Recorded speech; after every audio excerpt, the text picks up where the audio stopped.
If you're the same as everybody else, if you've been inspired to make your business to be like everybody else's, you're a commodity. It's going to be really hard if you are a commodity. At the same time, how about this question? What if your business is different, but you haven't differentiated your business in the marketplace? So what if the people you have worked for before have schema for you, the way you do business, your staff, the culture at your business? Maybe they know you're different, but unless they tell anybody else, nobody else is going to know. So if you're relying on word of mouth to get your differentiation out there and you're getting enough work, great. But if you're relying on word of mouth and you're not getting enough work and you're getting people that want you to bid on jobs and are beating you up on price and they don't even pay you on time even though they signed a contract, well, you may have differentiated your business, but now you're allowing those people to beat you up on it.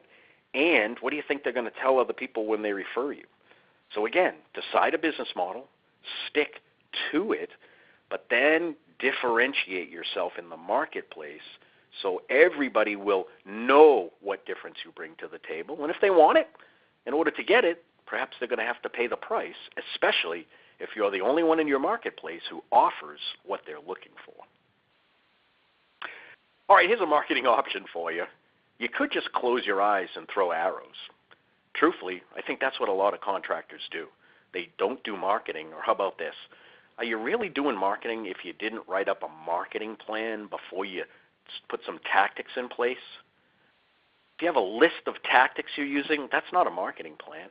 I'm going to suggest to you that a marketing plan is a written strategy of what it is you want your marketing to accomplish, not what you're going to do, but rather what it is you want that marketing to accomplish for you. Then you can decide what are the arrows that you're going to throw, what are the tactics that you're going to use to try to hit the bullseye being what it is you wanted, all of these tactics to help you accomplish, again, written down in your written marketing plan. If you don't do that, well, then you're subject to whoever calls you for whatever kind of project they want and whatever they perceive is going to be the way that you're going to do business with them. My suggestion is let them know all that stuff up front and then let them decide if they're willing to go along with your business model. Starts with a lead. So let's talk about leads. So a lead could be a person or an entity, right, because it could be a business, that has an interest and actually has the authority to purchase a product or a service. So a tenant making phone calls because they want their landlord to replace the kitchen, or even the landlord said, well, why don't you get some prices and I'll think about it. To me, that's not a lead, right? That person does not have the authority to purchase anything. So truthfully, I'm not interested in that scenario. You are the ones that gets to decide at your business what is a qualified lead. So first off, they have to have that authority. But I would also ask you to think of the difference between just a lead and a qualified lead. And every person on the phone perhaps has a different company, so therefore, what might be different about how you would qualify leads versus another business? Certainly might make sense for you to find out how other people do that, but I'm thinking you need to decide for yourself how you will qualify whether or not a lead is the right lead for your business.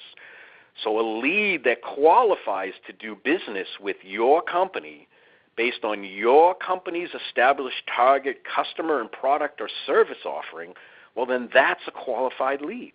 Somebody who wants what you sell, but also is willing to go along with how you do business, not you're willing to go along with how they want you to do business. At least that's what I'm suggesting if you want to evolve your business and get away from the whole bidding game. So you have to have a target before you can aim, before you can do that marketing. In addition to what that marketing is supposed to accomplish for you, I suggest you describe what your targets are as part of that. So what customer type are you after? Who are you looking for? What kind of people do you want to work with? Maybe that's something to think about. Do you want to work for people or do you want to work with people? That's two different dynamics. And how about this? Might it be a qualifying question to ask a prospect if they're looking for a contractor to work for them or they're looking for a contractor to work with them? That might make a big difference in terms of who is that customer, what is their personality, is that something that's going to work for you and your business? What about the products that you're going to offer? What are the project types you're going to do? What will be the products, the brands of products, and the price points you're going to be offering? Because again, depending on the price points, perhaps that's going to be a different customer. Is it going to be high-end products you're going to sell? Is it going to be moderate, medium type of products? You're the one that has to decide that. Then you also have to make sure for the volume of work that you want to do, not just today, but even in the future, are you working in a market that can support the required margins you need to have? Is there enough work going to be there for you and your business? And will the people in that marketplace justify the pricing that you and your business needs and or wants in order for you to take the risk and be willing to actually run that business and offer services in the marketplace?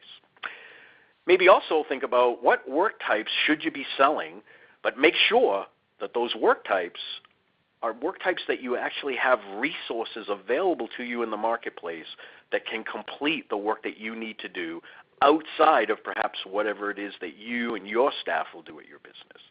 So we're talking here about maybe subcontractors. We may be talking about design professionals. We may be talking about banks and suppliers and vendors. What are the resources that you're going to need in order to complete the projects you want to do and to service your target customer at the level that they're expecting? So target marketing. I suggest you determine your niche and then go get it. First off, what's your client type niche? What type of client would you like to work for? And you know what? If you're looking for some examples, we're going to come up with a sample client type niche very shortly. What about project types? What kind of projects should you and your business be doing? Some people think, well, whatever comes through, we need work. I'm thinking you can be much more strategic than that, so I'll give you an example of that as well. And then what about geographic niche? Where do you want to work and why? Do you want to stay close to your office? Is there enough work there? Is there a marketplace that will support the margins you need close to where you live and where your office is?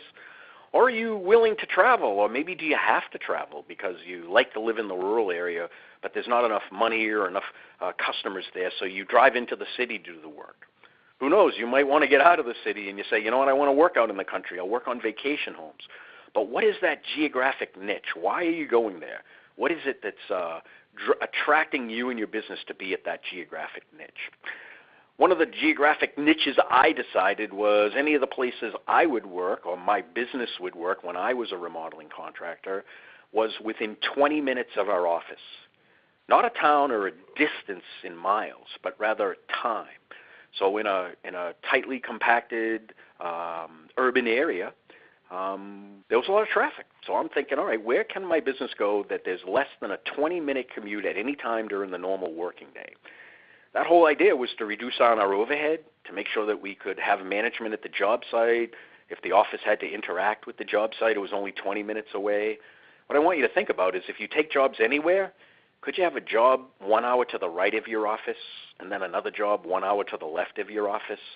So if you think about it, you drive 1 hour to the first job, 2 hours to the second job, and an hour back to your office, and 4 hours have gone by, not including whatever time you had to spend at the job sites.